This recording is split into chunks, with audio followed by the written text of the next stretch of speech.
Entonces el estudio y estamos conversando con respecto al tema ¿de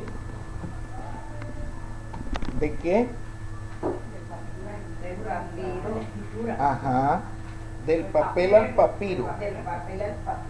Y ya más o menos vemos de qué queremos hablar. Hemos hablado un poquito acerca de la importancia de poder entrar en la historia y luego poder entrar ya en el tema sistemático, filosófico de lo que pretenden los textos, pero no es posible eso sin antes aterrizar en el núcleo histórico. Ahora, desde nuestra experiencia, nosotros debemos tratar de ver qué es para nosotros la escritura, porque la escritura para nosotros no es todo el conjunto de libros que fue para aquellos en aquella época.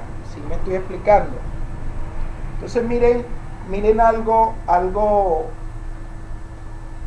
tremendo en lo que debemos pensar, porque la forma como nosotros tenemos nuestra experiencia, o sea, nuestra doctrina, enseñanza, predicación, teología, brota mucho a partir de la Biblia. Y la Biblia ya es un conjunto de libros organizados de acuerdo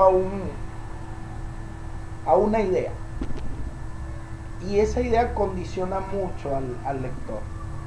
Entonces, por eso yo quisiera que tratemos de ver más allá y ahora voy a decir unas cosas que considero reveladoras, que considero muy importante tomarlas en cuenta. Entonces, en el núcleo de nuestro tema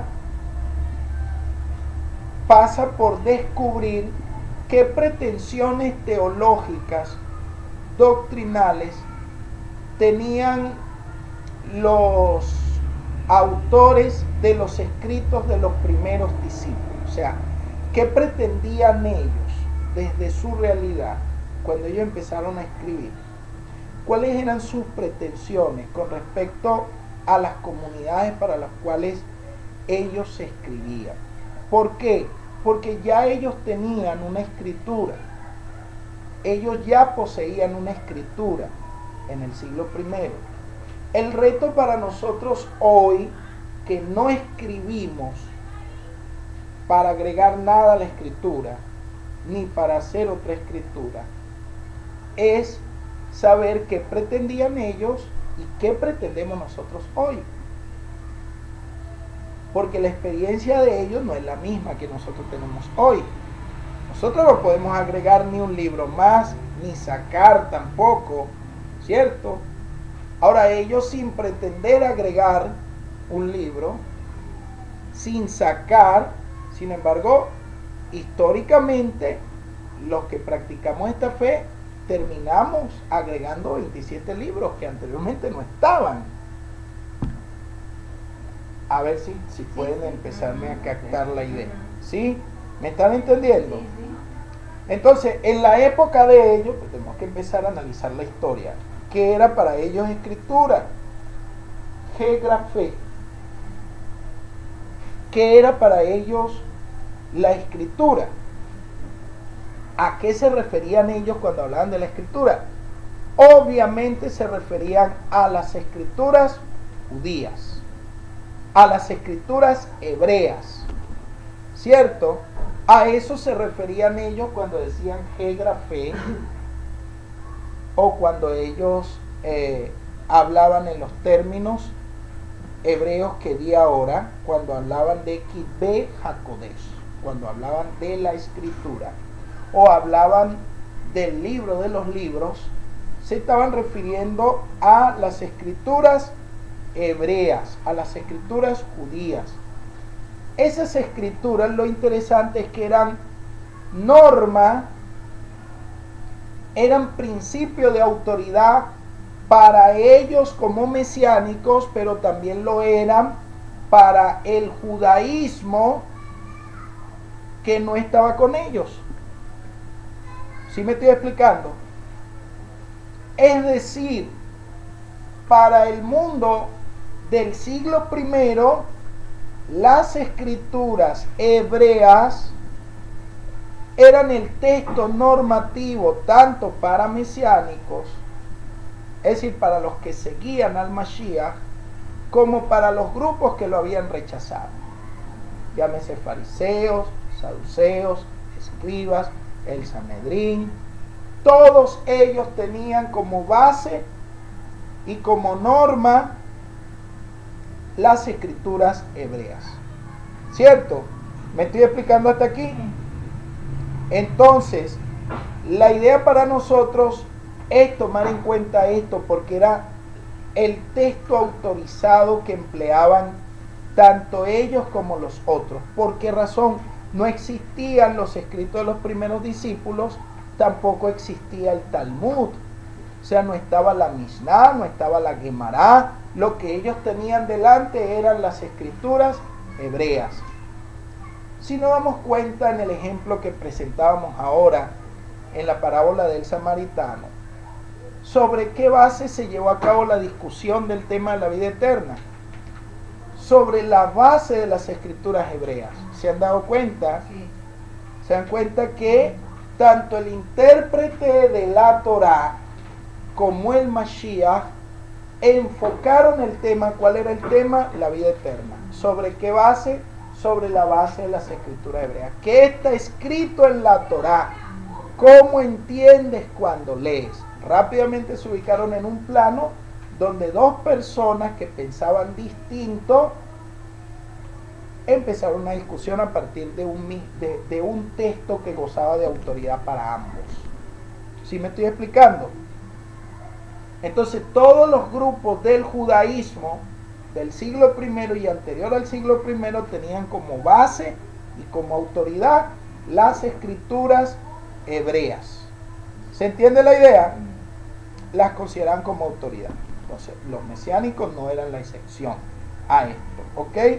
Entonces el reto para nosotros es ver cómo de diversas maneras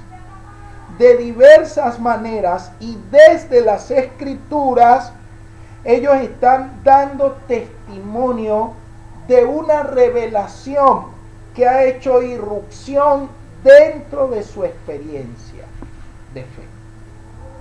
Dentro de su experiencia de fe hay una nueva realidad que se ha presentado delante de ellos y que ellos no pueden negar porque la han visto, la han tocado, la han oído, la han contemplado, y ahora ellos tienen que dar testimonio de esa realidad.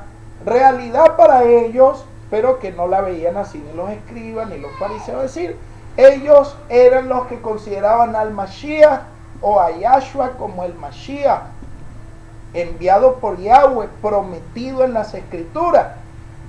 Consideraban que su muerte era como un propósito anticipado por Yahweh, que eso estaba ya anunciado o predicho en las escrituras, también su sepultura, su resurrección, su ascensión, y ellos estaban dando testimonio precisamente de esa realidad.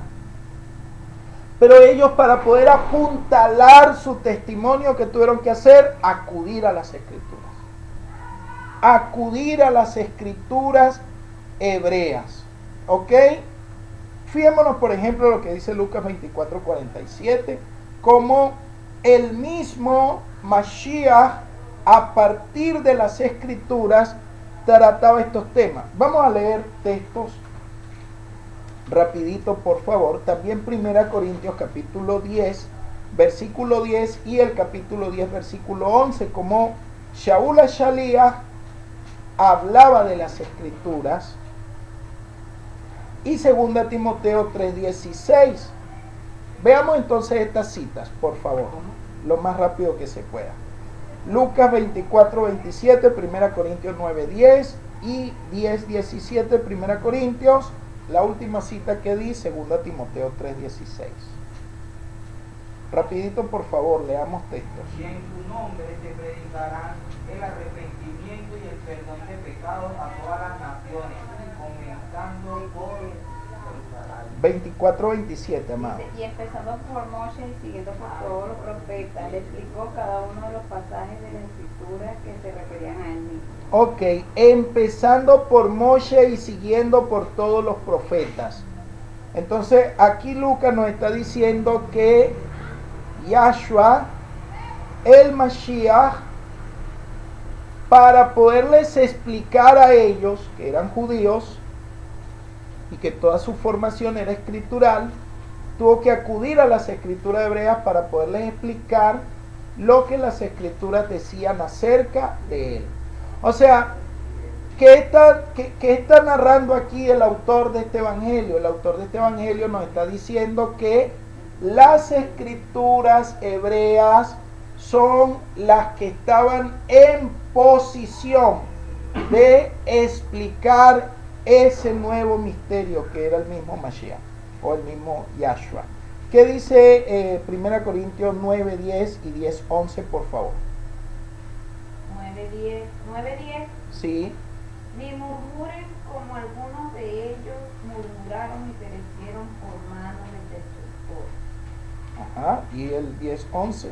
Todo esto le sucedió a nuestros antepasados como un ejemplo para nosotros y fue puesto en la Escritura como una advertencia para los que vivimos en estos tiempos. ¿Se da cuenta? Ahora Shaul Shaliach está hablando de situaciones del pasado y dice que ocurrieron a ellos para nuestro ejemplo y están en las escrituras para nuestra instrucción. O sea, para que podamos aprender acerca de eso. O sea que Shaul está hablando de la importancia que tienen las escrituras de ese punto de vista, ¿verdad? Porque si se estudian, se puede entender. A Timoteo 3:16. Toda Ajá. escritura inspirada de Elohim es propia para enseñar. Cuando dice aquí propia es porque es de él. Exacto, y es porque es que el carácter, la naturaleza de las escrituras es enseñar. O sea, a eso lo que es propio del agua es calmar la sed, limpiar. Eso es propio del agua. ¿Qué es lo que es propio de la escritura? Enseñar, instruir, corregir, capacitar. Eso lo puede hacer la escritura. Entonces, aquí vemos que en estas cartas o estas epístolas pastorales se le está dando seguridad a los lectores. ¿Qué seguridad se les está dando? Que en la medida que acudan a la escritura van a aprender, van a ser corregidos, van a ser persuadidos, van a ser instruidos, van a estar capacitados para toda buena obra. O sea, se le está diciendo, se le está hablando del beneficio de mantenerse en contacto permanente con las escrituras. Ahora, ¿de qué escrituras están hablando los autores? De las escrituras hebreas. De las escrituras hebreas. Aquí no es posible hablar de los escritos de los primeros discípulos porque no existían. Están hablando de los textos que existían. ¿Se entiende la idea? En vano nosotros vamos a ver a uno de los autores del Nuevo Testamento o de los escritos de los primeros discípulos diciendo, bueno, hermanos, hoy vengo a demostrarles que Jesús es el Cristo. Abran su Biblia en el libro de Mateo, por favor. Eso no va, eso no lo vamos a encontrar nunca. O abran su Biblia en la epístola a los romanos que yo acabo de escribir. No. Ese tipo de cosas no van a ocurrir. O sea, quiero que entendamos que eso no formaba parte de la experiencia ni de la realidad de ellos. Entonces, al preguntarnos cuáles son las fronteras de la escritura en aquella época, es muy importante pasar por la historia para ver los aspectos teológicos a los que ellos se están enfrentando. No son temas sencillos, son temas complejos, así que amárrese los zapatos o, porque, bueno, las alpargatas, porque lo que nos viene es joropo, dígame. No traducciones. No, aquí no hay traducciones. Porque si no dijera Reina Varela aquí o la otra, Eso. la Torah, la hebrea. Exacto, entonces tenemos que irnos acercando a esto, hermano César, desde este punto de vista. Entonces, fijémonos, por ejemplo, desde la historia, ¿ok? El estudio de este problema histórico pasó por fases diferentes. Por ejemplo, mire lo que pasó con los padres de la iglesia. Los padres de la iglesia aceptaron sin crítica alguna la leyenda judía de que cuando las escrituras se quemaron después de la caída de Jerusalén, Dios dictó el canon judío a Esdras. Esto fue una leyenda. Mire las cosas tan terribles que pasaban. Esto fue una leyenda y los padres de la iglesia aceptaron esto así pues, así tal cual como se lo entregó la leyenda judía. Que cuando a Jerusalén la quemaron, después de la caída de Jerusalén, se quemaron las escrituras y entonces el Eterno se las dictó completamente a Esdras. Bueno, esto es un problema serio. Ahora, después del siglo XVI, en el siglo XVI, después del Mesías, la función de Esdras a la hora de fijar el canon fue modificada por otro judío, Elías Levita, para que incluyera la labor de los hombres de la gran asamblea. Aquí hay cosas que yo voy a dejar de lado porque quiero avanzar más rápido. El tema de la gran asamblea vale la pena que ustedes lo estudien, que sepan de qué se habla cuando se habla de la gran asamblea. Entonces, los hombres de la gran asamblea o la gran sinagoga, quienes tras establecer el texto hebreo, lo dividieron en 3 partes. Y aquí hay cosas que ya nosotros vamos a empezar a tomar en cuenta, ¿sí? La división en 3 partes de las escrituras. ¿Qué tiempo tienen uso? O sea, ¿cómo influyó esto en los autores de los escritos de los primeros discípulos? Porque nosotros encontramos en uso la Torá, los profetas y los escritos. Esta división, ¿cómo se dio?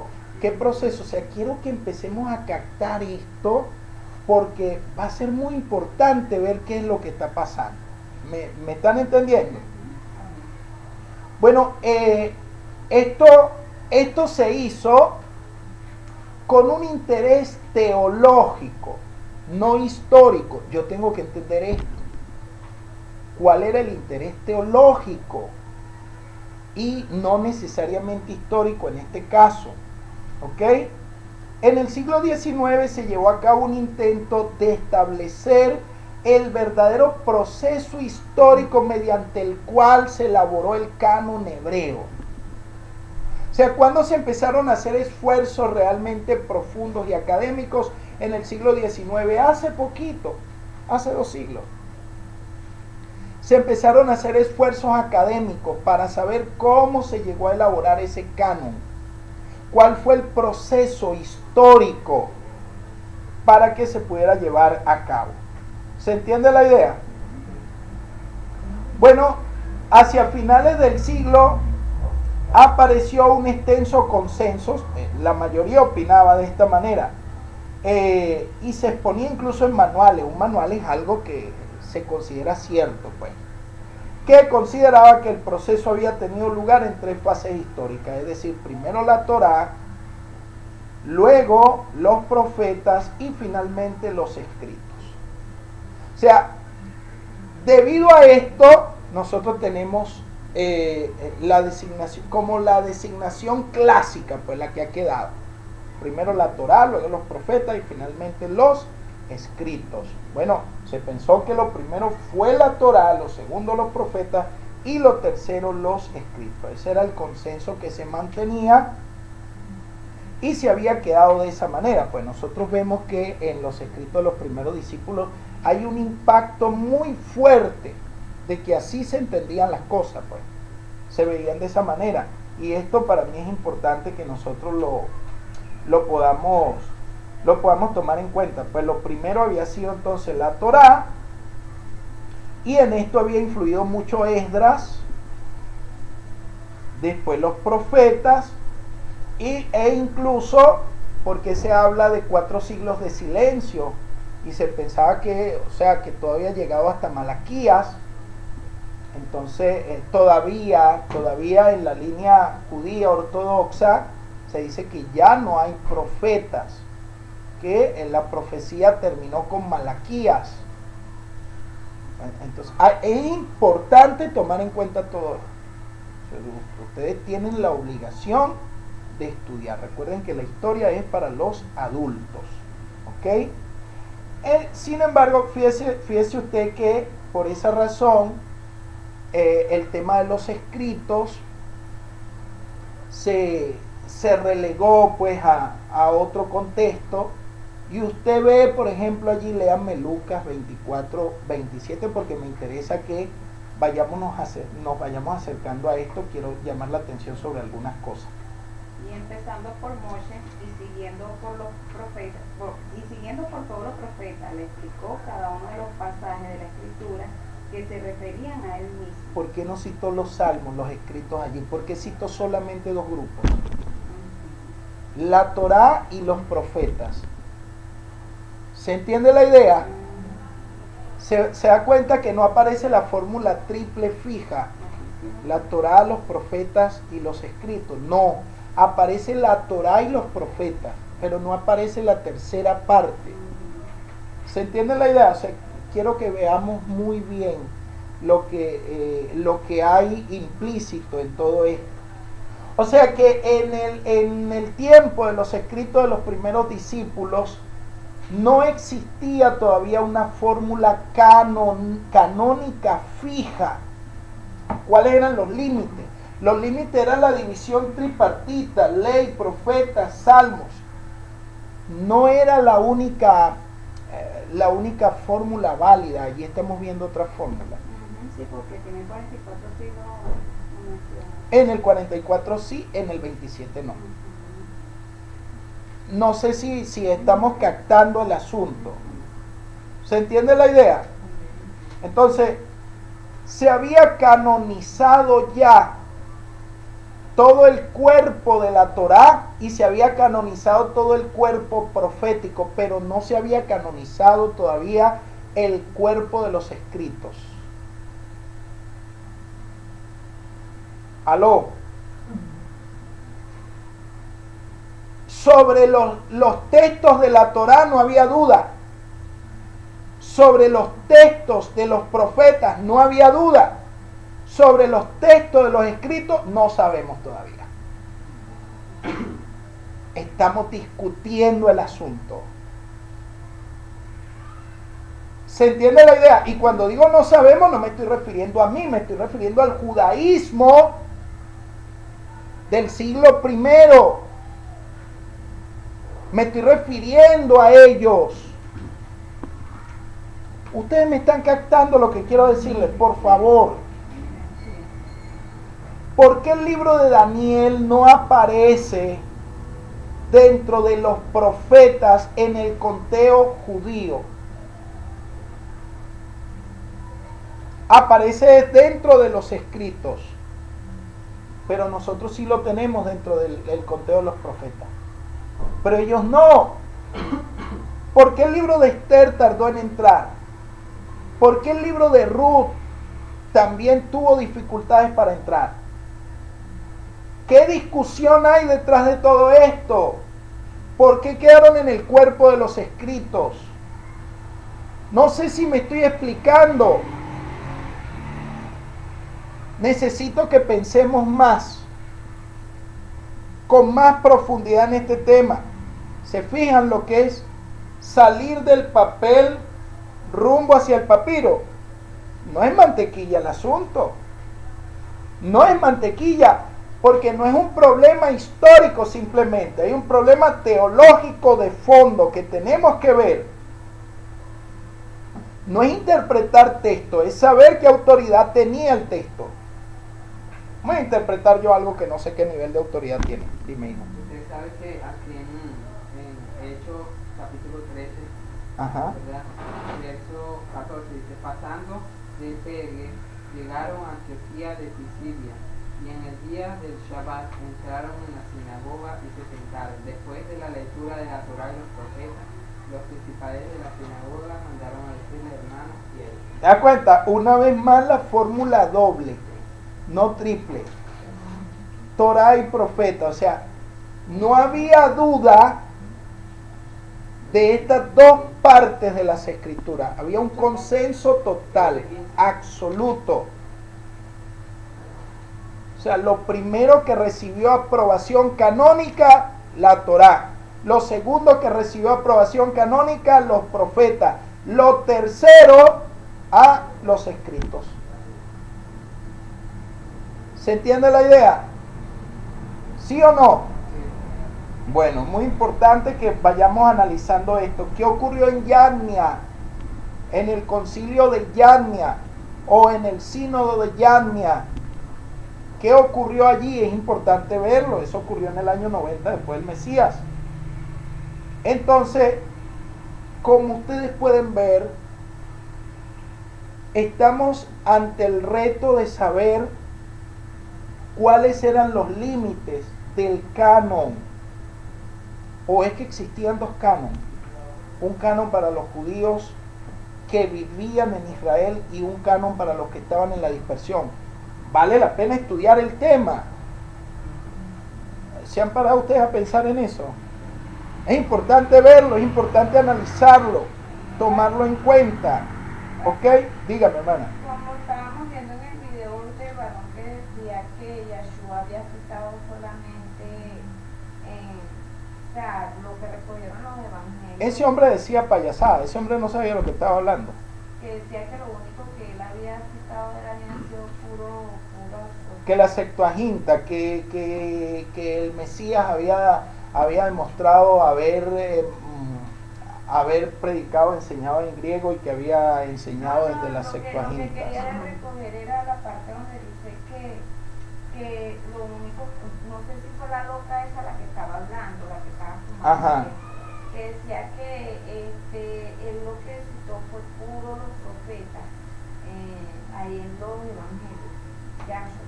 Bueno, sí, bueno, era ella la que decía que el Mashiach no utilizó la Torá, que para él la Torá era algo sin importancia, que para él lo que tenían importancia eran los profetas.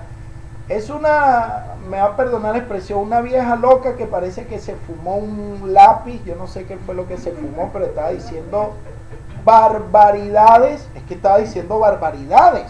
que es a lo que me estoy refiriendo.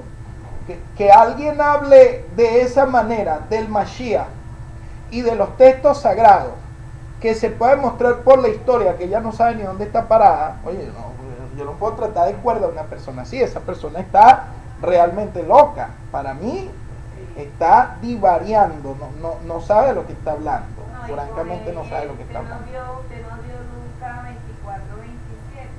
Ajá. Y ahí él nombra Torah. Por supuesto que sí lo va a mencionar. Entonces, es necesario pues tomar en cuenta nosotros este tema. Realmente, entonces, está el tema del canon alejandrino, del canon de Yadnia. Realmente podemos hablar nosotros de un canon de Yadnia por un lado y un canon alejandrino por otro lado. Cuando me estoy refiriendo a un canon alejandrino, me estoy refiriendo al tema lo que tiene que ver con la Septuaginta, y el canon de Yadnia me estoy refiriendo a lo que tiene que ver con lo que hoy en día por un proceso histórico ha aterrizado en el texto masorético hoy en día. Quien tiene realmente esa hipótesis es digna de ser creída. Hay que revisar el tema desde la historia, ¿ok?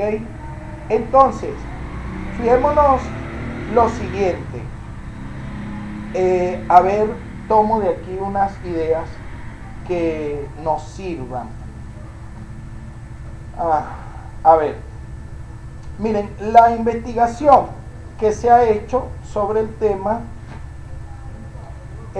ha cobrado dolorosa conciencia de la falta de solidez o de pruebas históricas sobre muchas cosas que se dicen y no se pueden demostrar. Por ejemplo, miremos aquí, nos dicen algo importante.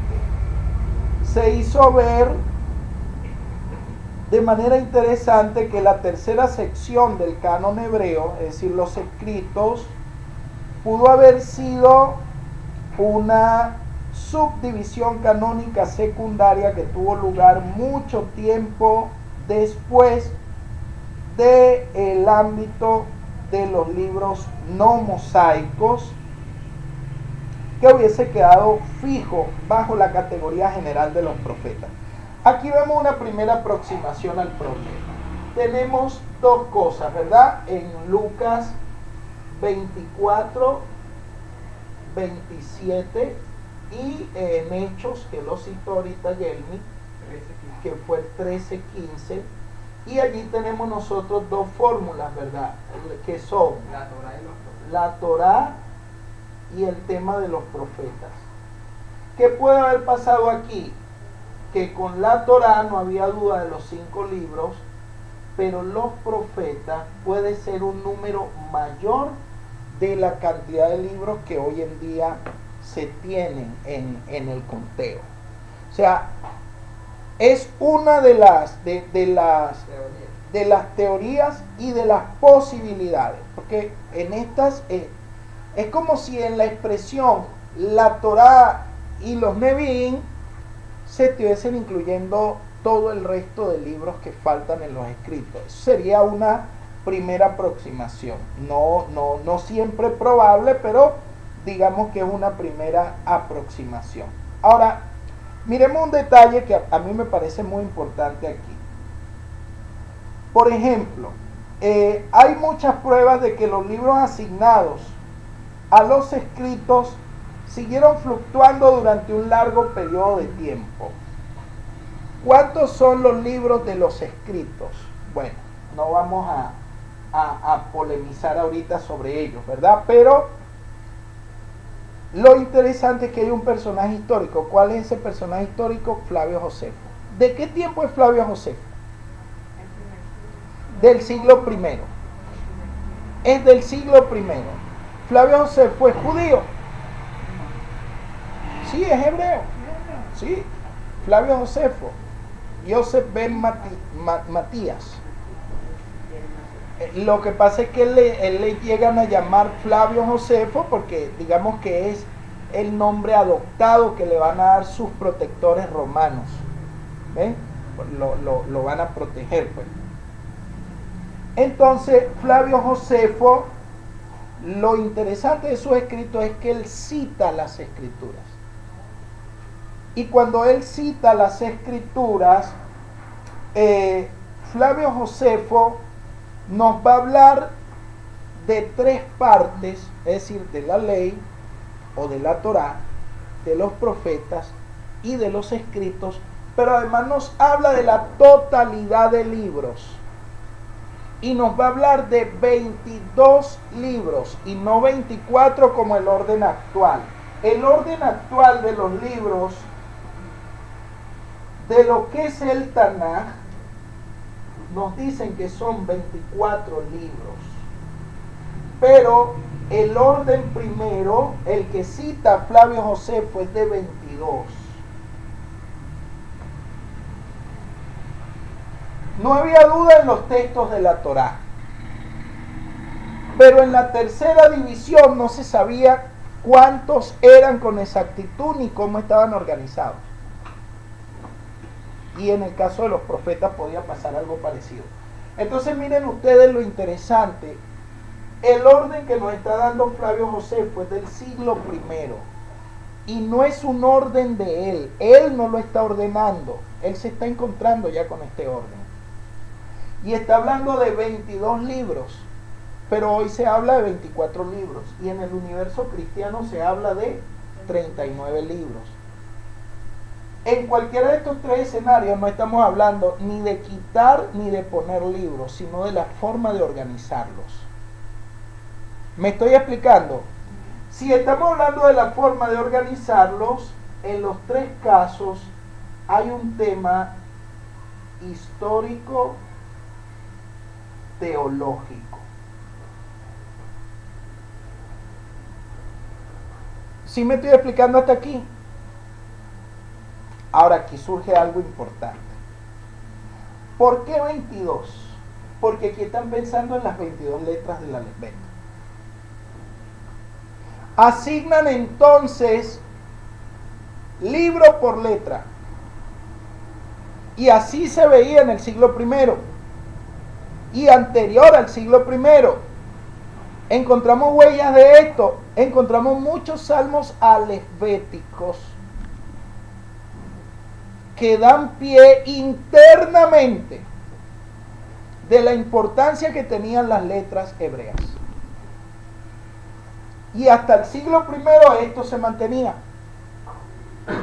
Ahora, ¿por qué esto es importante? Pues yo necesito ver qué significa para mí mi experiencia de escritura. No sé si me estoy explicando. O sea, no había una fórmula canónica todavía firme, porque me hablan de 22, me hablan de 24, o sea, todavía no había, el orden no estaba fijo. Entonces miren ustedes la forma libre en la que se citan las escrituras en los escritos de los primeros discípulos. Se habla de la escritura, se habla del Tanaj, se habla solamente de dos partes. Una fórmula fija, no es fija. Se puede hablar de las escrituras, escudriñar las escrituras, una manera de referirse a los textos hebreos. El Tanaj, Lucas 24:44. La Torá, los profetas, los escritos. En la Torá y en los profetas. ¿Qué está escrito en la Torá? Y obviamente en palabras de Yahshua se refiere al resto de las escrituras también. Entonces, no sé si están captando lo que está ocurriendo en el siglo I es que ellos se mueven en una banda libre, no en una banda fija. ¿Me estoy explicando? Se mueven en una banda libre, no fija. Yo hoy me muevo en un horizonte fijo. Pero ese horizonte no solamente está fijando un número de libros, sino una forma de ordenar esos libros. Y en el número hay una verdad. Bueno, fíjate, se trata de 22, de 24 o 39, es exactamente el mismo número de libros. Pero cuando se trata de 22, la teología es diferente. Cuando se trata de 24, es parecida. Y cuando se trata de 39, es distinta. Aló. Quiero que analicemos algo. Necesito que pensemos. Miren ustedes, ahorita hay en proyecto una modificación, una reestructuración. Se lo estoy adelantando para que cuando les llegue no les caiga de golpe. De volver aquí al número 22 para ordenar el Tanaj, y en el caso de los escritos de los primeros discípulos esto va a quedar así, igual, de 27, pero lo que va a cambiar es la forma de ordenarlo. ¿Qué es lo que quieren hacer? Buscar un principio que sea más ajustado a la historia aquí y aquí también, que se ajuste más al momento histórico, o sea, ordenar esto con base a lo que ocurrió en el tiempo. Cuando sumamos todo esto, que te da 49. Si te da 49, te da grupos de 7 por 7. Si te da 49, te da el tiempo en el que el pueblo de Israel salió de Egipto con Pesaj y llega a Har Sinaí para recibir la Torá. El Mashiach no escribe y él es el que abre la puerta 50 porque envía la rúa para que podamos entender todo esto. ¿Qué le parece a usted? Ahora, ¿dónde está lo interesante? Lo interesante está en que no es casual, y esto puede ser algo como que una mano superior maneja todo esto. Las letras del alfabeto griego son 24 más 3 con fines numéricos. Te da 27, que caeríamos en el mismo principio donde estaban aquí los judíos, donde asignaban libro por letra, y aquí también nosotros tendríamos libro por letra en el canon de los escritos de los primeros discípulos. O sea, es importante de lo que les estoy hablando. No es jugar carrito. Un libro por letra, pastor. Libro por letra. 49 libros. Y existen estudios que se están hablando de que probablemente se tienen que dar 49 autores. Pero eso va a ser difícil demostrarlo. Lo verdaderamente importante aquí es que estamos entrando en una gematría interesante, y por eso le digo, empezar a pensar en nuestra literatura y empezar a pensar en el fin último, esa realidad hacia la cual apunta todo esto, es algo digno de tomar en consideración. ¿Por qué tiene que ser tomado en consideración? Porque en este orden y en este de 27 actual que hay en las Biblias, que hay en el papel, hay fines teológicos para alejarnos de nuestras raíces. Hay trampas teológicas montadas ahí para alejarnos de nuestras raíces. Ese realmente fue el objetivo mediante el cual se organizaron los 27 libros, que claramente no tienen un orden histórico, sino un orden teológico. ¿Por qué? Porque el primer evangelio realmente en escribirse fue el de Marcos. Después está el de Mateo, pero nosotros tenemos primero el de Mateo. Allí no necesariamente hay una mala intención, no necesariamente. Pero luego tenemos Mateo, Marcos, Lucas. ¿Cuál fue la verdad en el tema de Lucas? El autor de ese material escribió otro que fue el libro de los Hechos. Esos materiales venían juntos y ahora nos llegan separados. ¿Por qué? Porque nos llega a nosotros Mateo, Marcos, Lucas, Juan. Eso no venía ahí, eso venía después en el tiempo. La secuencia histórica entonces tenía que ser Marcos, Mateo, Lucas, Hechos. Y después tenían que entrar las epístolas. Pero mire usted la habilidad católica. Y la denuncia es contra ellos. Contra ellos. Porque ellos, ¿cuál es la secuencia que tenemos? Tenemos Mateo, Marcos, Lucas, Juan, Hechos. ¿Y qué tenemos? Romanos. Hasta aquí, no voy a seguir más. ¿Por qué Romanos? Porque Romanos, para poder llevar esto, este orden lo hicieron después del siglo 3 y 4, cuando ya en el siglo 4 en el siglo 4, escuche bien, por eso quiero que estudie. En el siglo 4 existe un cristianismo imperial. Anterior al siglo 4 hay un cristianismo, pero no es imperial todavía. Porque el Imperio Romano persigue un sistema cristiano que ya está en germen. Ya va.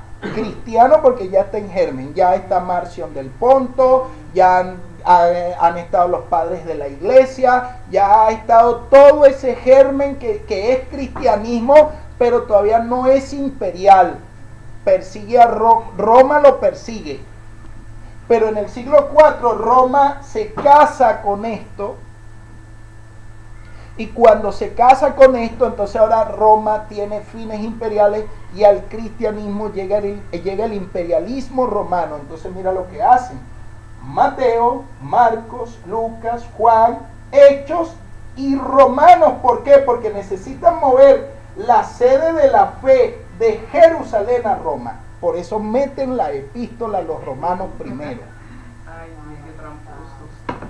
Entonces, esto es perverso, terrible, y luego les voy a demostrar en lo que es la crítica textual que jurungaron los textos de los escritos de los primeros discípulos. Hay palabras donde han borrado letras y se puede ver que están jurungados. El texto sinaítico, el texto Vaticano B, ni siquiera hablar de textos minúsculos, sino de textos unciales, los más confiables, y no dejaban que los vieran, no dejaban que tuvieran acceso a ellos. Y ahora que los ha podido ver expertos, de manera imparcial, se ven letras borradas. Cuando esas letras se borran, se alteran los significados de palabras que transmitieron los autores de estos textos. Entonces se puede ver toda una conspiración que tenían en marcha. ¿En qué momento? Cuando Roma ya tiene intereses imperialistas. Persiguieron, quemaron la Santa Inquisición, que en el catolicismo es la doctrina de la fe que la precedía Ratzinger, el Papa vitalicio que dejó eso. Anteriormente la Santa Inquisición era por la fuerza. No piensas como pensamos nosotros, te matamos, hijo mío. Te matamos y salvamos tu alma, no te preocupes, pero te matamos, te torturamos. Pero no tienes derecho a pensar diferente. Entonces esto es la importancia del tema que yo quiero que nosotros analicemos. ¿Cuál es el aspecto teológico que hay detrás de todo esto?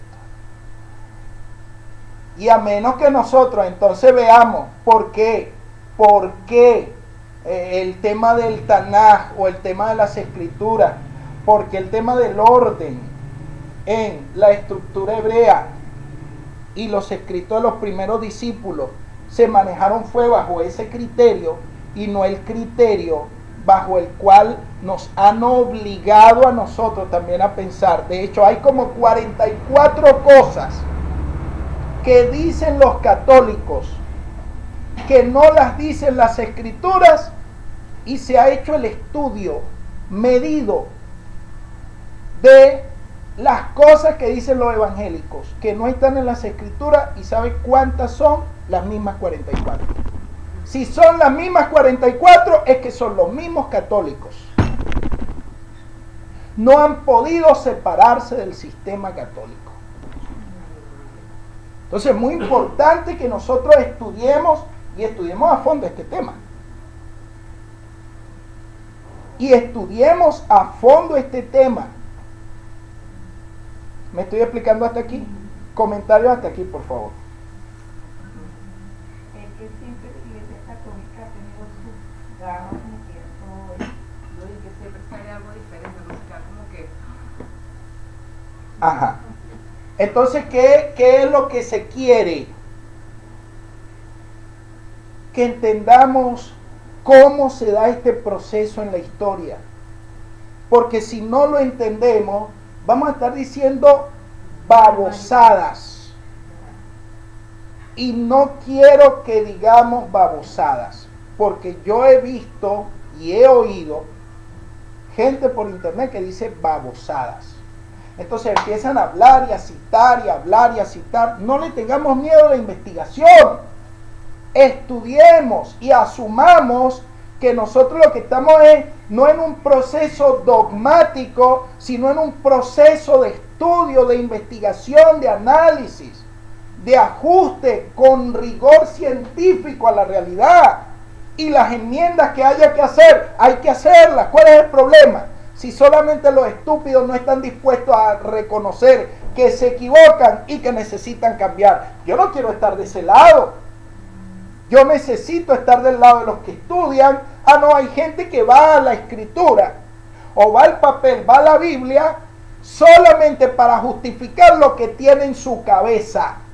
Eso no sirve para nada. Cada vez que yo voy a la escritura, voy para que la escritura confronte lo que hay en mi cabeza, no para justificar lo que hay en mi cabeza, porque con una mantequilla entonces yo me convierto en autoridad máxima sobre la escritura. Entonces lo que yo piense es la verdad. No, voy a ella para que ella corrija mi cabeza, mi locura, mi demencia, mi tontería. La tontería que hay en mi cabeza la tiene que corregir la escritura, ¿no?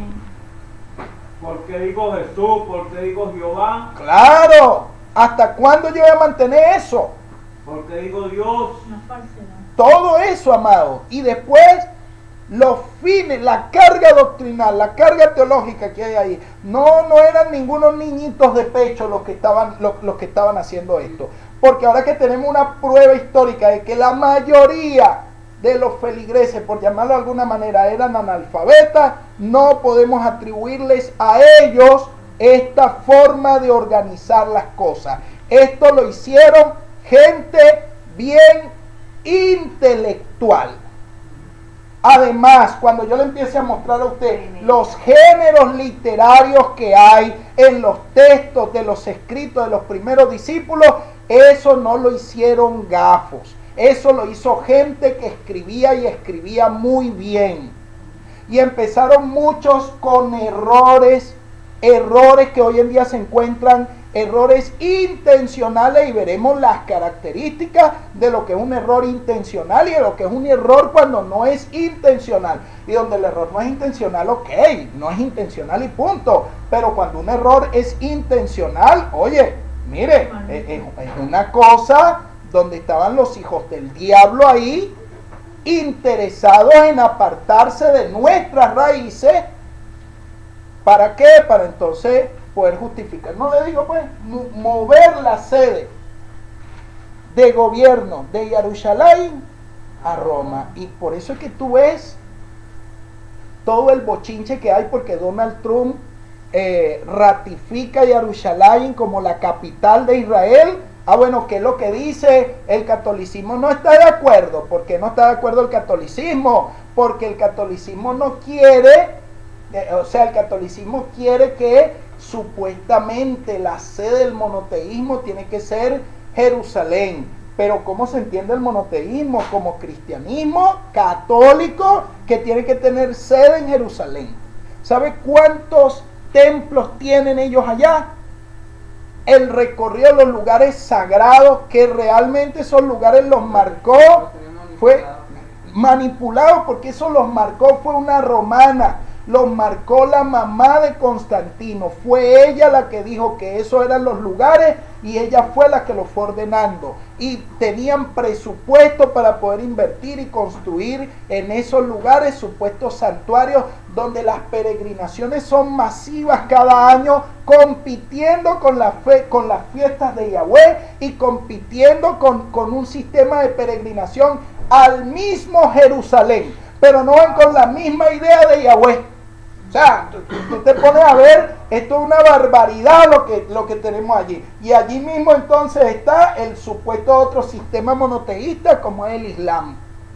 Entonces decimos, ¿qué había en la cabeza del Mashiach? ¿Qué había en la cabeza de sus talmidín? ¿Qué había en la cabeza de los judíos y de los israelitas de aquella época? ¿Dónde peregrinaban ellos y en qué Elohim estaban pensando ellos? ¿En el mismo sistema católico? No, por supuesto que no. Entonces aquí se tiene que dar un debate desde esas sutilezas que aparecen muchas veces donde uno abre el texto y lo lee, estamos leyendo, pero no de manera inocente. Eso ha condicionado nuestra mente de una manera terrible. Yo no veo el mesianismo denunciando esto, pero esto hay que denunciarlo. Y esto solamente se puede denunciar cuando lo investiguemos, cuando lo estudiemos. ¿Se acuerdan que les decía que la realidad es compleja? Nosotros vamos a reducir esta complejidad a un pensamiento simplista. No, mira, por aquí se va a Roma, pero no se va a Jerusalén. De hecho, no dicen que todos los caminos conducen a Roma, pues, que Roma nada, chicos. Entonces, es una cosa tremenda la que nos está pasando. Entonces, tenemos que empezar a movernos en el horizonte histórico, en un horizonte realmente histórico. ¿Y quiénes fueron realmente los padres de la iglesia? ¿Y qué nos están transmitiendo realmente en los escritos de los primeros discípulos? Este sistema piramidal de liderazgo bajo el cual se mueven hoy en día, donde las mayorías, los brutos, según ellos, abajo, y los intelectuales arriba. Ese es el sistema realmente que aparece en los escritos de los primeros discípulos. No, compadre. Este sistema es el sistema de las pirámides de Egipto. Este es el sistema de la Torre de Babel. A estos sistemas Yahweh descendió para desbaratarlos. Estos sistemas los rechazó Yahweh. En los escritos de los primeros discípulos, en el Apocalipsis, aparece la imagen de un cubo en el caso de la Nueva Jerusalén. ¿Qué parte es más importante en un cubo? Ninguna, todas son iguales.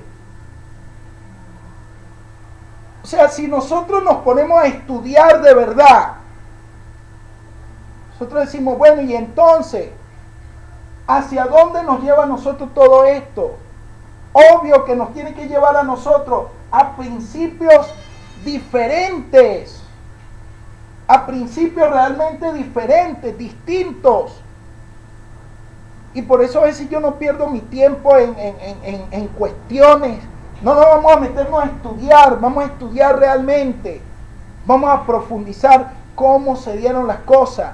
O sea, vamos a ordenar esto históricamente primero y luego vamos a ver el sistema filosófico y sistemático que hay detrás de todo eso. Por eso yo le llamo a esos seminarios cementerios. Y el cristianismo tiene teología, pero no tiene revelación. Lo que tiene es una mala intención en esos postulados que tienen. O sea, una ropa cristianismo católico mundial en toda la humanidad, de decir Total. Jesús, de decir Jehová, de Total. decir Dios. Total. ¿Ah? Y escondieron la raíz original. Eso es algo a lo que nosotros tenemos que hacerle frente. Vamos a ver algo. Desde el punto de vista histórico. Fíjense lo interesante, ¿no? Del horizonte histórico. Por ejemplo, lo que tiene que ver con el canon hebreo, lo que estábamos hablando ahora. Durante la época que es anterior, obviamente, incluso a la corriente mesiánica entendida desde nuestro Redentor.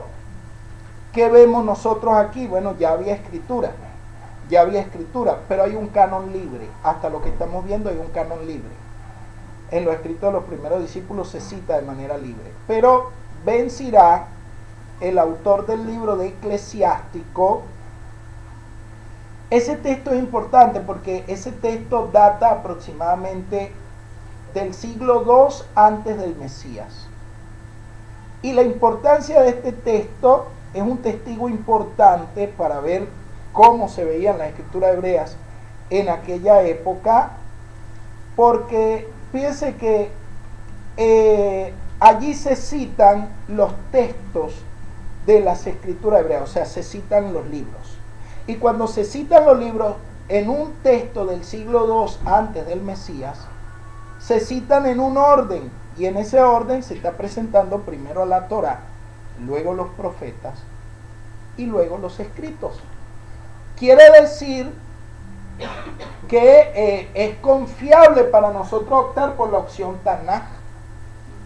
¿Por qué? Porque la usan los escritos de los primeros discípulos, aunque no la usen de forma fija, la usan, o sea, ya está en uso. ¿Se entiende la idea? Usan la fórmula doble, usan la fórmula única también para hablar de la Torá y referirse por ende al resto de las escrituras. O sea, es como cuando yo hablo de una mano que se está moviendo, automáticamente estoy hablando de una persona viva, de una persona completa, ¿o no? Porque si puedo hablar de una mano, pero si la persona está muerta, no estoy hablando de una persona viva, no estoy hablando de un ser vivo. Pero si hablo de una mano que se está moviendo, la mano no se mueve sola. Estoy hablando entonces, estoy apuntando hacia una realidad mayor que la mano. Y así es con el tema de la Torá. Se puede hablar de la Torá para hablar de todas las escrituras, se puede hablar de los profetas o de la Torá y los profetas para hablar de todas las escrituras hebreas, o se puede hablar de la Torá, los profetas y los escritos. Me estoy explicando. Ese fenómeno tenemos que tomarlo en cuenta en los escritos de los primeros discípulos porque ya está presente. ¿Ok? Es evidente entonces que la Torá fue lo primero que entró en el orden de importancia en el canon hebreo, porque la Septuaginta, ¿de cuándo es? Del siglo III antes del Mesías. ¿Y qué fue lo primero que se tradujo? La Torá. Después se empezaron a traducir los profetas y finalmente los escritos. Entonces quiere decir que ya en el siglo III antes del Mesías hay un grupo de judíos que tiene una idea ya clara de lo que es el canon, y en su idea clara de lo que es el canon sabe que el orden de importancia en el canon tiene que ver primero con la Torá, luego con los escritos de los profetas. Y este libro de Ben Sirach y también el proceso canónico refleja exactamente la misma idea. Pero todavía es posible irse a un tiempo anterior, si no vamos al tiempo de Esdras y Nehemías, en el capítulo 8, versículo 8, ¿con qué nos encontramos? Leyeron la Torá y luego la interpretaron en arameo. Una vez más tenemos exactamente la misma idea, tenemos exactamente el mismo principio. ¿Se capta entonces la idea hasta aquí?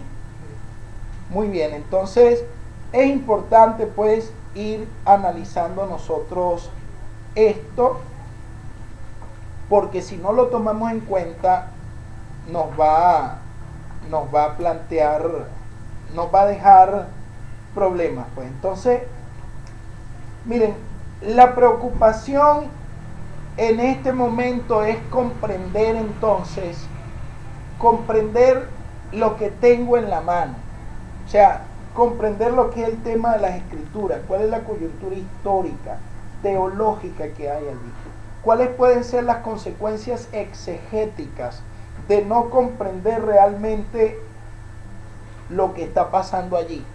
¿Por qué? Porque yo estoy heredando unos textos, pero esos textos tienen una historia y han tenido una complejidad y son procesos de una lucha, de una tensión. Entonces debemos tener algo más de claridad en esto. Son dos procesos canónicos separados. Trabajaron de manera separada e independiente.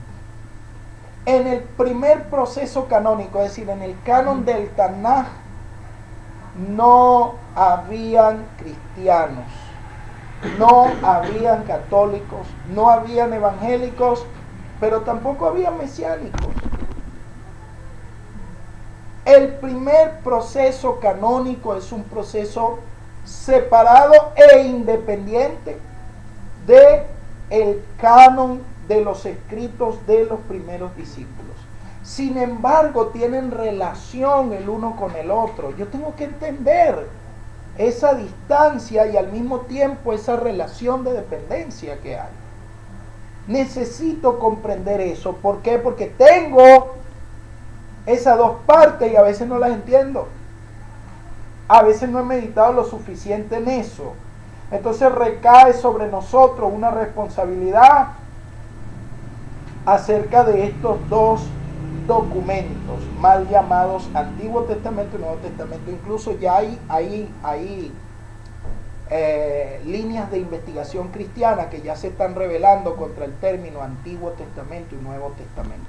Han dado un paso más al frente, ahora están hablando de Antiguo Pacto y Nuevo Pacto, y en la medida que sigan estudiando ellos van a llegar a lo que es realmente el Tanaj y más tarde a descubrir que son escritos de los primeros discípulos. Entonces tenemos que tener cuidado, porque detrás de la designación Antiguo Testamento también hay un objetivo teológico. Así como cuando nosotros hablamos del Tanaj, también lo hacemos dentro de una línea teológica. Y cuando se habla de Nuevo Testamento, también se está hablando con un objetivo teológico. Y parte de ese objetivo es destruir la integridad del Tanaj. Destruir la integridad del Tanaj. ¿Podemos aceptar nosotros eso? Por eso es que nosotros tenemos que denunciar ese tipo de términos como Antiguo Testamento o Nuevo Testamento. Pues yo no voy a estar de acuerdo con algo que quiera destruir la integridad del Tanaj. ¿O usted estaría de acuerdo con eso? No es posible, amados, que nosotros podamos estar de acuerdo con esto. Entonces, ¿qué debemos procurar nosotros en estos esfuerzos, en estos estudios? Descubrir la integridad de cada uno de estos escritos. Es decir, descubrir la integridad del Tanaj y la integridad de los escritos de los primeros discípulos.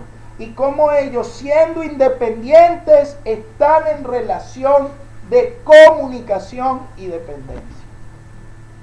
Eso va a ser para nosotros algo muy importante. Y así voy a ver el Tanaj como algo distinto de los escritos de los primeros discípulos. Y voy a descubrir a cada uno en su integridad y en su valor real. ¿Cómo debo ver yo entonces el Tanaj?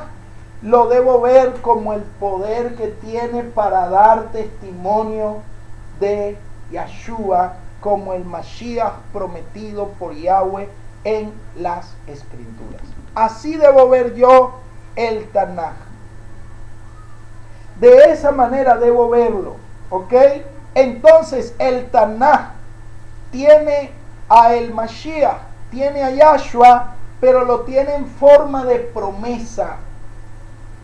Y como promesa lo busco, y como promesa lo encuentro ahí. Pero en los escritos de los primeros discípulos no lo tienen, pero ya no como promesa, sino como cumplimiento. Y como cumplimiento lo encuentro en los escritos de los primeros discípulos. ¿Me estoy explicando? Entonces, el Tanaj habla del Mashiach y me habla como promesa, como voz profética. En cambio, en los escritos de los primeros discípulos se habla de Yahshua, pero ya en su valor escatológico, como la realidad última y definitiva que Yahweh nos ha entregado a nosotros. Entonces esto es muy importante que nosotros lo podamos captar, lo podamos reconocer. ¿Se entiende la idea? Ya no como promesa, sino como su cumplimiento. Sin embargo, de forma separada e independiente, cada uno de estos escritos hablan con la autoridad de Yahweh y con la independencia que Yahweh les otorga a cada uno de ellos, de forma propia e independiente. Yo necesito conocer eso. Si yo no conozco eso, yo voy a tener un problema en la cabeza. Entonces, ¿cómo hago yo para defender mi fe? Voy a terminar defendiendo creencias, suposiciones. No es eso. Yo tengo que ver entonces cuál es el testimonio que el Tanaj da del Mashiach y cuál es el testimonio que en los escritos de los primeros discípulos se da del mismo personaje que el Mashiach. Los dos me están hablando del Mashiach, pero en forma diferente. Y los dos hablan con la autoridad de Yahweh. A todos los primeros discípulos no fueron los que estuvieron con Yahweh entonces, con Yahshua. Claro, por supuesto. Ok. Lo que pasa es que ellos no escriben el Tanaj. Ellos no escriben lo que llaman Antiguo Testamento. Buscan en él para ver lo que él tiene que decir acerca del Mashiach. ¿Se da cuenta? Y entonces cuando buscan en él, lo encuentran a él en forma de promesa. Entonces lo encuentran en las fiestas, lo encuentran en Pesach, lo encuentran en Masó, en Bikurim, lo encuentran en Shavuot, lo encuentran en Yom Teruah, en Yom Kippurim, lo encuentran en Sukkot, lo van a encontrar en Yosef, como Ben Yosef, y nos van a hablar de él. ¿Por qué? Porque nos van a decir que era necesario que el Mashiach padeciera. Y cuando están hablando del Mashiach en su padecimiento, de que están hablando de Mashiach Ben Yosef. ¿Cómo tenía que padecer el Mashiach? ¿Cómo estaba escrito que tenía que padecer el Mashiach? El Mashiach, fíjense lo que pasó con Yosef. Yosef, Yahweh le dio sueños. Y en sus sueños, ¿qué tenía que hacer él? Gobernar sobre sus hermanos. ¿Les gustó ese sueño a sus hermanos? ¿No les gustó? ¿No les gustó? ¿Se da cuenta? Les disgustó el sueño, pero era el sueño de Yahweh. ¿Se da cuenta? Entonces fíjense que más tarde, cuando Jacob sabía cómo eran sus hijos, la fama que tenían, y el que estaba con Jacob era Yosef. ¿Qué le dijo Jacob? ¿La iniciativa de quién vino? ¿De Joseph o de Jacob? De Jacob. Ve a ver cómo están tus hermanos y regresa. El envío ya del hijo estaba allí en forma de promesa, en forma de figura. Y cuando fue a ver cómo estaban ellos, ahí viene el soñador. Matémoslo a ver en qué terminan sus sueños. ¿Qué tenía él? Una túnica de muchos colores. ¿De quién era la túnica? De Joseph. ¿Qué había en esa túnica? Las naciones. No echaron sobre esa túnica sangre, la sangre de un corderito, que era la imagen de Joseph. No lo entregaron a la cisterna, no lo vendieron ellos a los ismaelitas. ¿Quiénes son los ismaelitas? Roma, los romanos, lo que hicieron con Yahshua. Ya estaba ahí. Todo Desde allá, desde Bereshit, ya estaba ahí aquella sombra, ya estaba ahí. Luego no dijo él, hermanos, no se sientan mal. ¿Cuándo dijo él eso? Cuando entendieron el problema en el que estaban metidos. No se sientan mal, esto lo hizo Yahweh para el bien de ustedes. No oró él en el madero, perdónalos porque no saben lo que hacen, porque era el mismo principio, era la misma idea, era la misma verdad. Y en su primer contacto, él reconoció a su hermano, pero su hermano no lo reconocieron a él. Estaba oculto ante sus ojos. En su segundo contacto, él tomó la iniciativa de dar a conocerse a su hermano. ¿Cuándo? Cuando sus hermanos estaban arrepentidos. Entonces, mire usted, era necesario que el Mashiach padeciera. Mashiach ben Yosef. ¿Estaba eso en la Torá? Estaba en la Torá. ¿Estaba eso en la fiesta? Estaba en la fiesta. ¿Estaba eso en el libro de Ruth? En el libro de Ruth también está. El caso de Booz, el que tiene que redimir. ¿Estaba o no estaba? En el libro de Yahoshua, ¿se encuentra el Mashiach? Sí se encuentra, él es el que hace entrar a la tierra prometida. O sea, está en todas partes. Pero Mashiach ben Yosef específicamente habla del área del Mashiach en su carácter de padecer.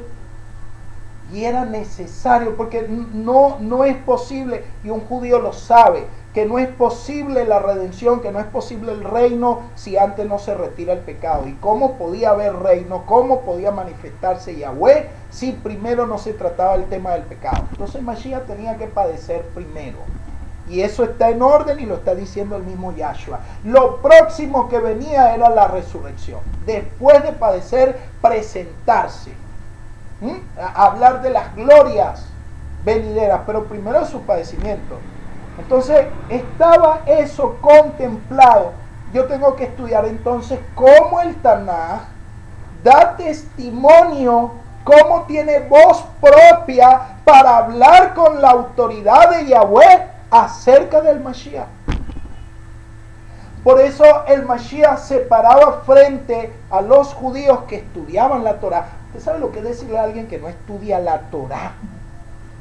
¿Usted sabe lo que es decirle a alguien que estudia la Torah, que no la entiende? Eso se lo estaba diciendo él. ¿Y por qué se lo estaba diciendo él? Porque les dice, ustedes estudian la Torah, pero la estudian con otros fines, con otros intereses. Ustedes estudian la Torah para el Shabbat, ustedes estudian la Torah para ver a Moshe, ustedes estudian la Torah para ver fiestas. Ustedes no estudian la Torah con el fin último de la Torah, y es que me vean a mí.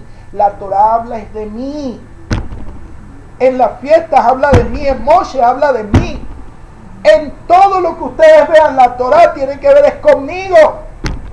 Por esa razón ellos estaban ciegos, por eso él dice, y no quieren venir a mí para que les dé vida eterna.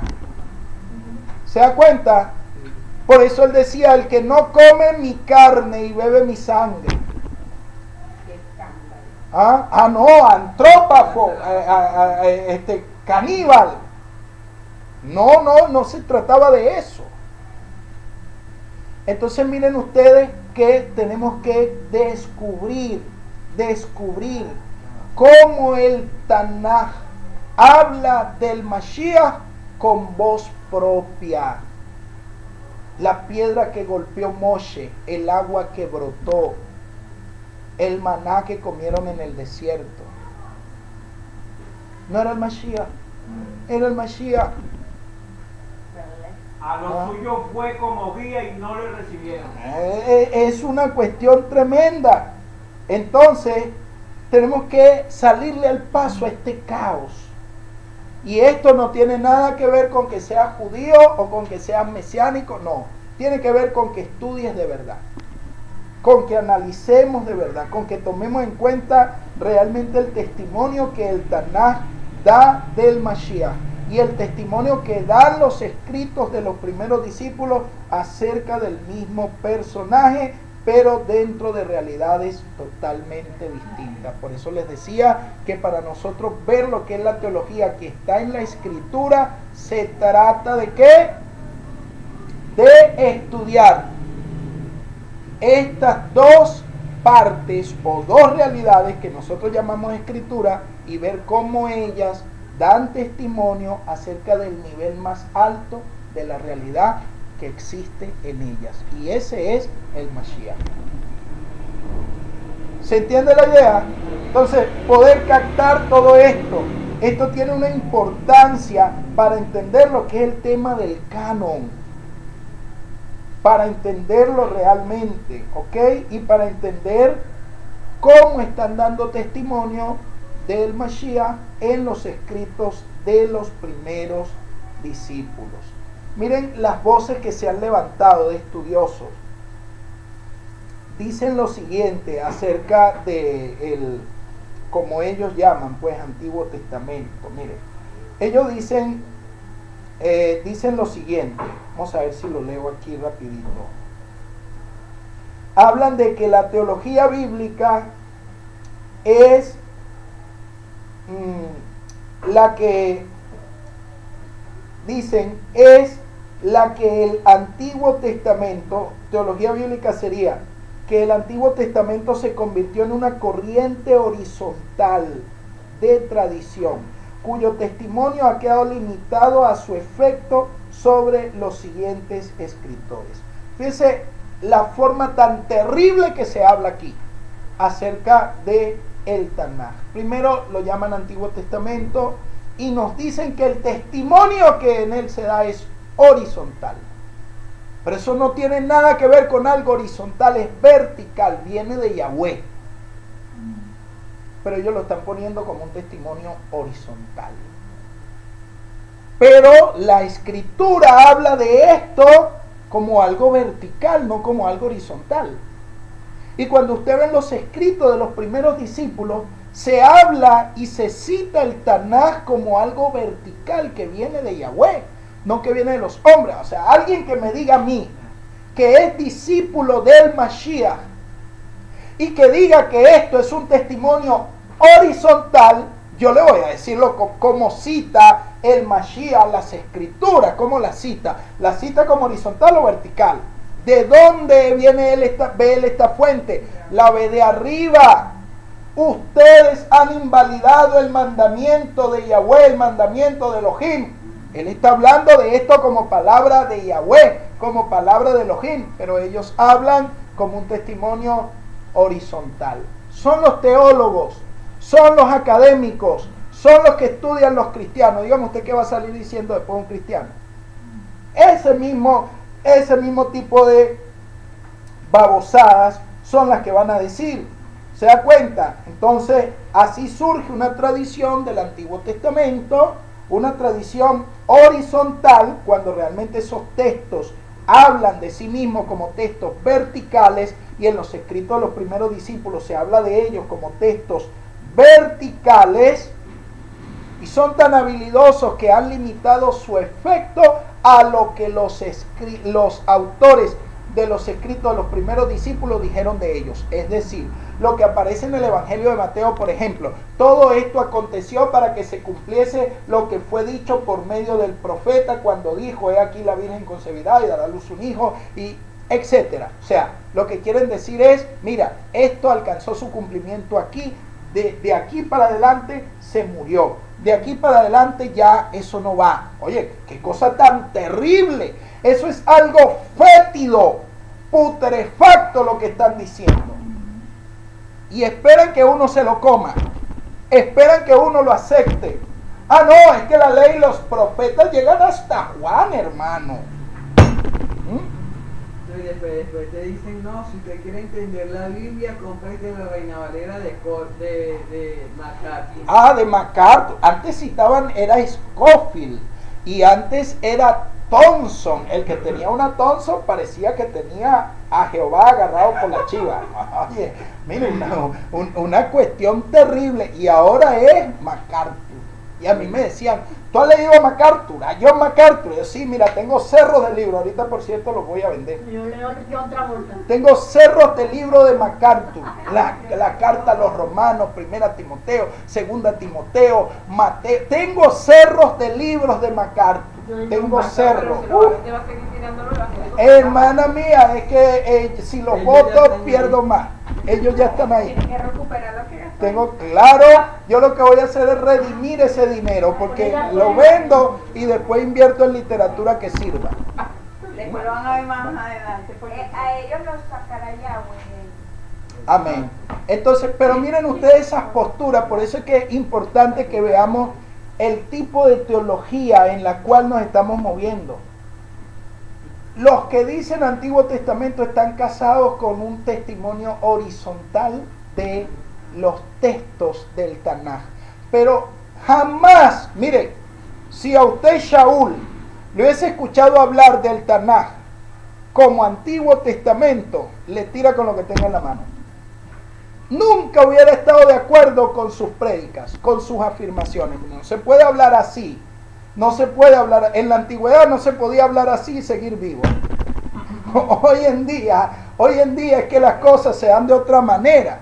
Pero hay gente que dice, realmente, hermano, y yo tengo que decirlo, dice cosas fétidas, dice sandeces, dice cosas que no puede demostrar, que son malolientes, putrefactas, que son una verdadera aberración a la verdad.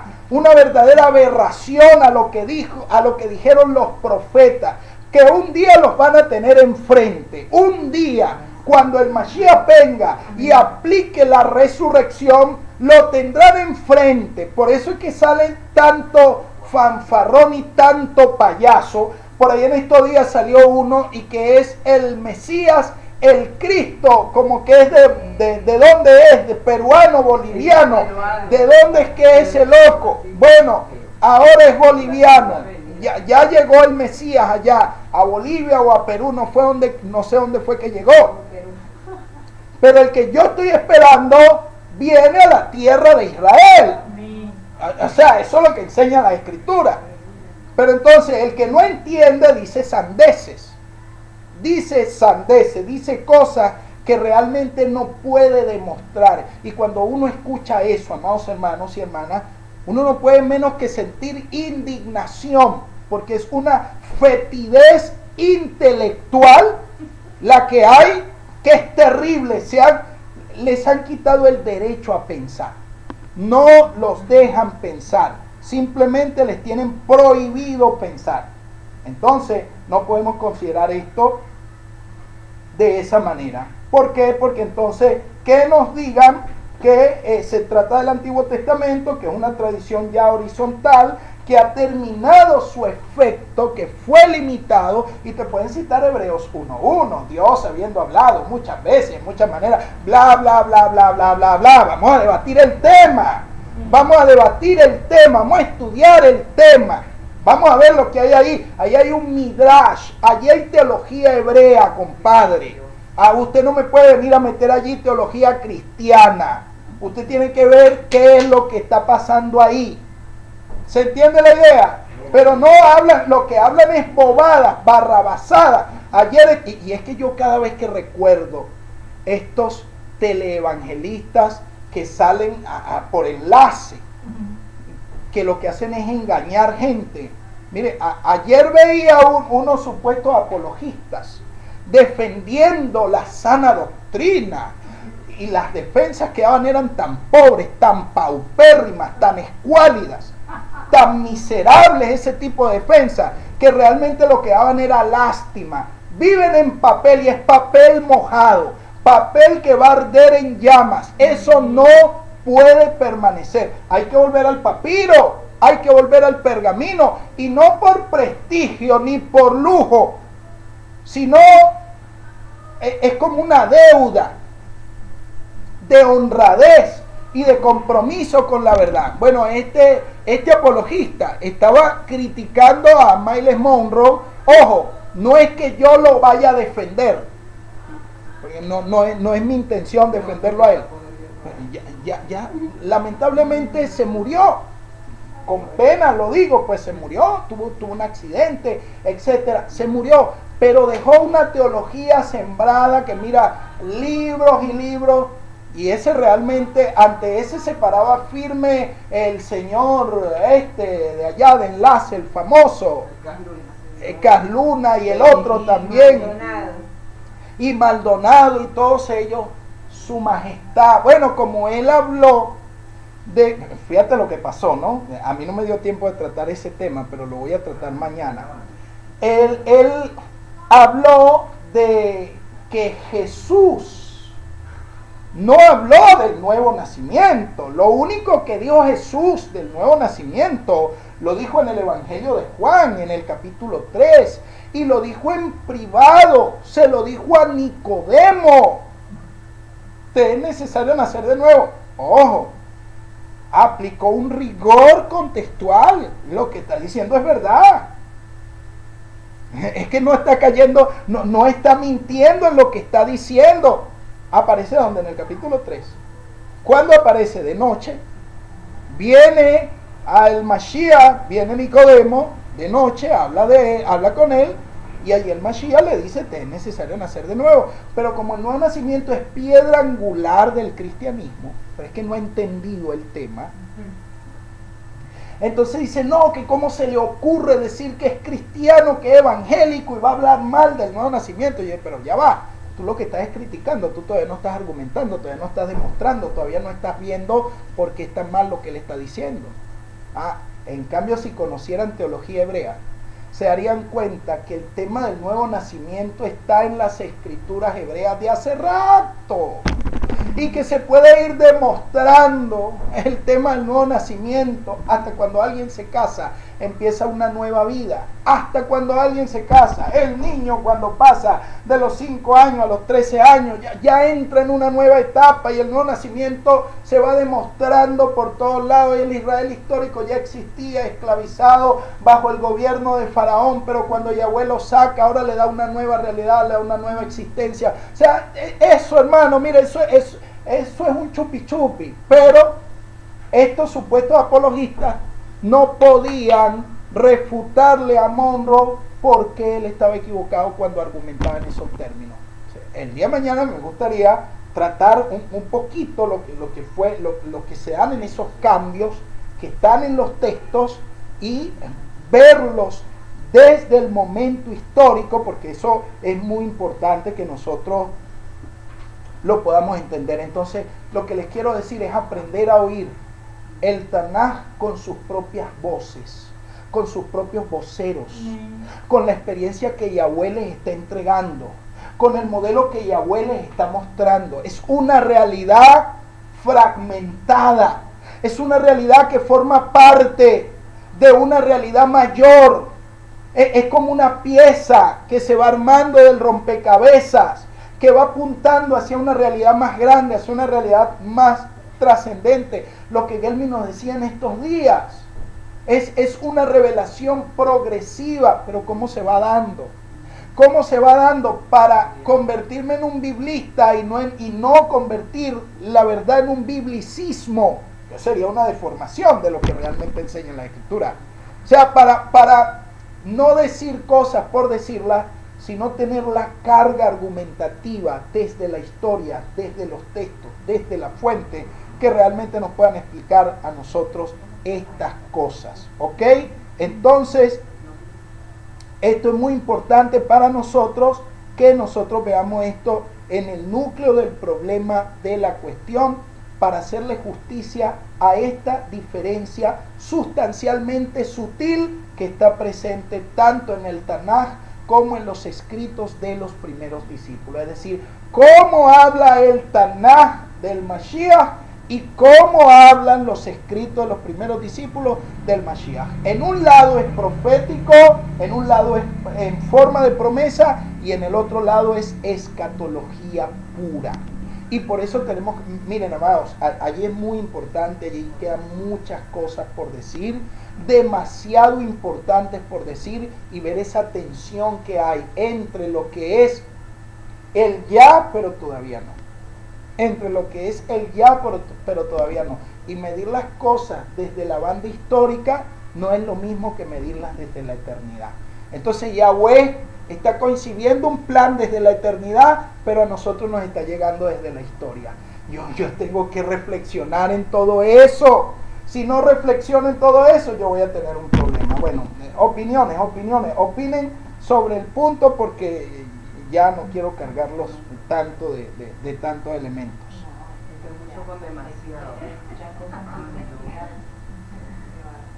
Es necesario analizar con profundidad. ¿Y por qué lo vamos a hacer? Porque amamos a quien nos llamó y porque amamos poder comprender y sobre todo poder explicar, poderle hablar a las personas y porque tiene que tener sentido para nosotros lo que hacemos, amados. Tiene que tener sentido. Los que inventaron esto, ellos no querían que esto se quedara en un papel ni en la cabeza de ellos. La vida les cambió y... Perdón. Amén. Obvio. Pero la vida, óigame, la vida le cambia a la gente, no simplemente por pensar bien, sino por materializar las cosas que tiene en su cabeza. Ustedes se imaginan que solamente pensáramos bien y no actuáramos, que pensáramos bien y no habláramos. ¿No? O sea, eso no tiene sentido. Lo que realmente tiene sentido es concebir ideas que puedan mejorar nuestra condición, nuestra situación y materializarlas, hacerlas parte de nuestra realidad, porque realmente eso es lo que le da sentido a nuestra existencia. Que el Mashiach, con toda la revelación que traía, se hubiese quedado callado, no hubiese dicho nada, o Shaul Shalía, o alguno de los autores de las escrituras, que se callaran, no dijeran nada, y entonces, o el poder de Yahweh, ¿cómo se dio? Pensando o hablando. Habló y la realidad existió. Habló y le damos gracias a que Él hable. O sea, cuando Yahweh habla, no solamente habla, llama. Cuando la palabra es clara en tu vida, en tu corazón, esa palabra no solamente te explica, te llama, te convoca. O sea, es como que te obliga a salir de tu comodidad, te obliga a salir de tu situación, porque la palabra no solamente es algo fonético, la palabra crea, redime, salva. Amén. La palabra convoca. Y mire, en el Eterno está el que nosotros sigamos impactando de manera positiva nuestra generación. De hecho, yo me había negado a ir a Bendición. Y esta semana fui a Radio Bendición y estuve en el programa.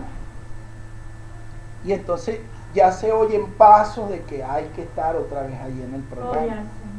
Pero las condiciones las tiene que hacer posible Yahweh. Y están ya posibles.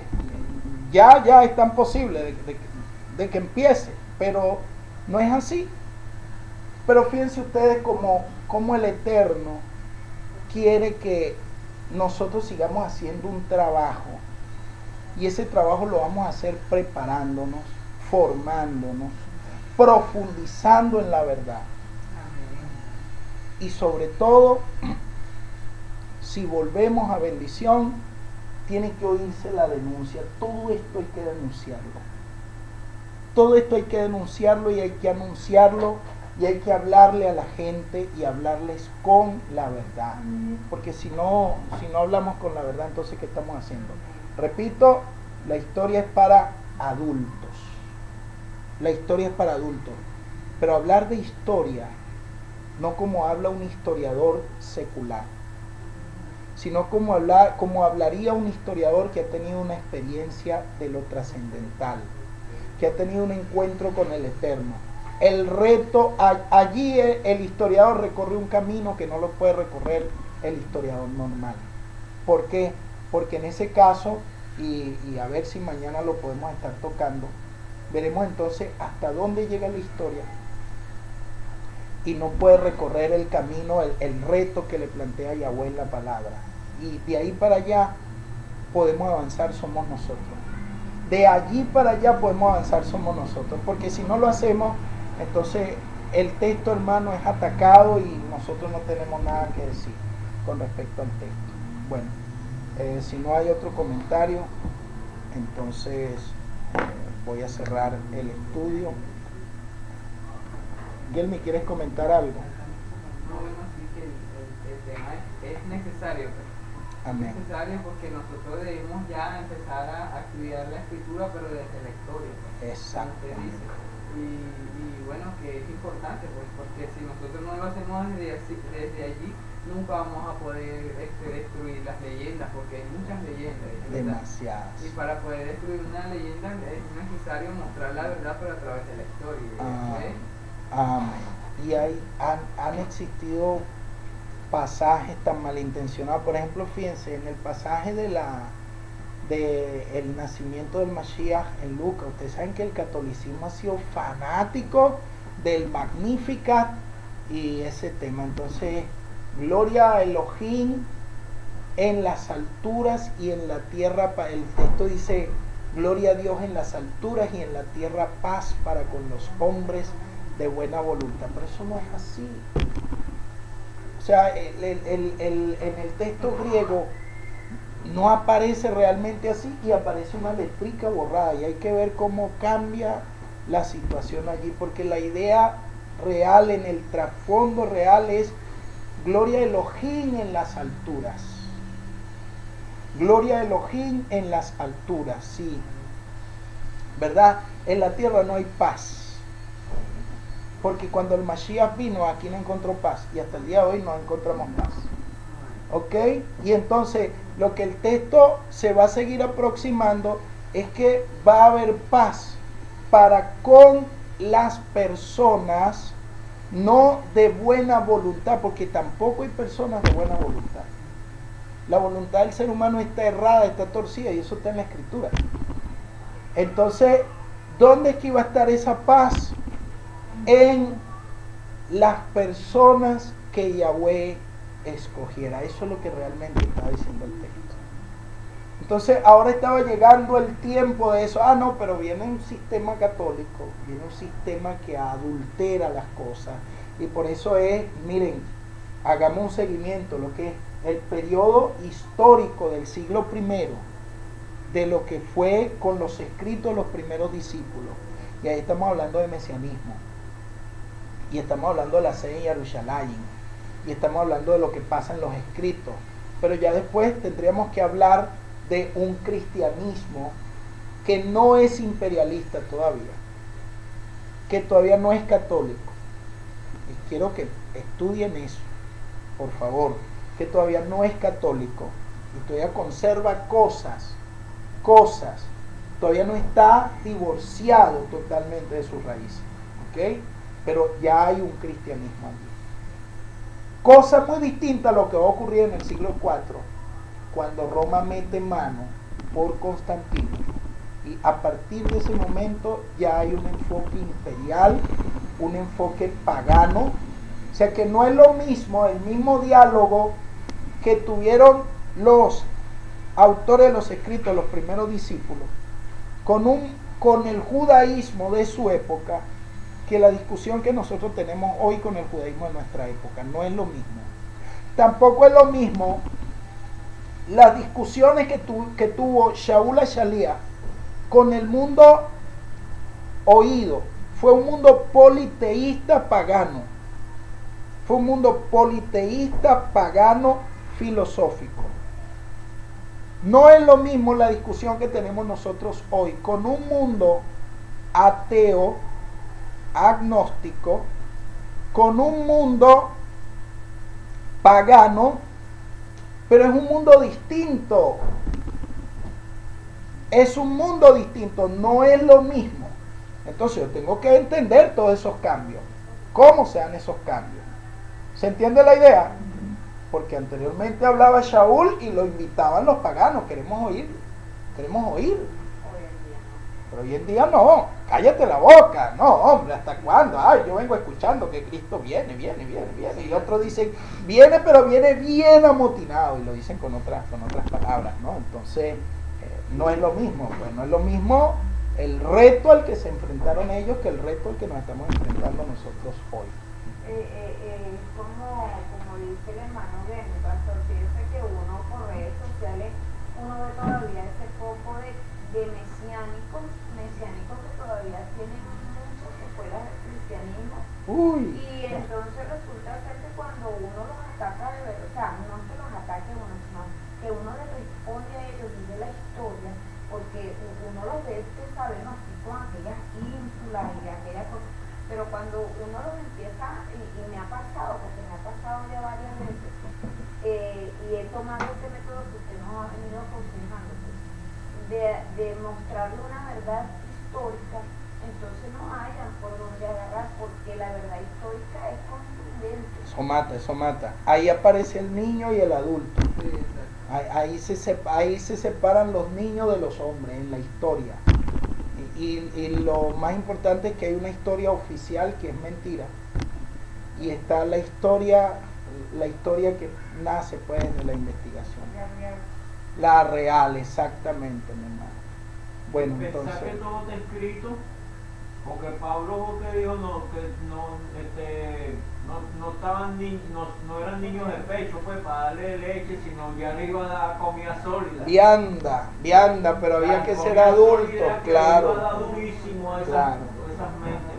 Claro. Y entonces no basta leer, porque yo leo y está dicho, pero ahora hay que interpretar. El 10% es lo que está escrito y 90% lo que hay que interpretar. Por eso el Mashiach le dijo a aquel escriba, le dijo que está escrito en la Torá, y luego le dijo cómo lees. Cómo lees es cómo entiendes. Cómo entiendes es cómo interpretas. O sea, yo no voy a saber quién eres tú cuando tú me digas está escrito. Está escrito si está dicho. Yo voy a saber quién eres tú es cuando interpretes. ¿Cómo interpretas? 10% lo que está escrito, 90% lo que está interpretado. Y a la prueba me remito, pues. Los textos quedaron ya cerrados y clausurados hace miles de años. ¿Y hace cuántos años se vienen interpretando? Más tiempo. O sea que es más grande la interpretación que el texto mismo. Entonces, 10% lo que está escrito, 90% lo que se está hablando de él. Entonces es un reto. Amén. El comentario que hicieron hay una parte de la Biblia que dice, de la Torá, ya lo voy a, vamos a detener el video. Donde dice Yahshua, dice que nadie viene a él si el Padre no se lo permite, si el Padre no lo atrae. Amén. Y es así, pues, todo que como quiera. Bueno, el reto que tenemos es estudiar. Amén. Bueno, amados y amadas, shalom.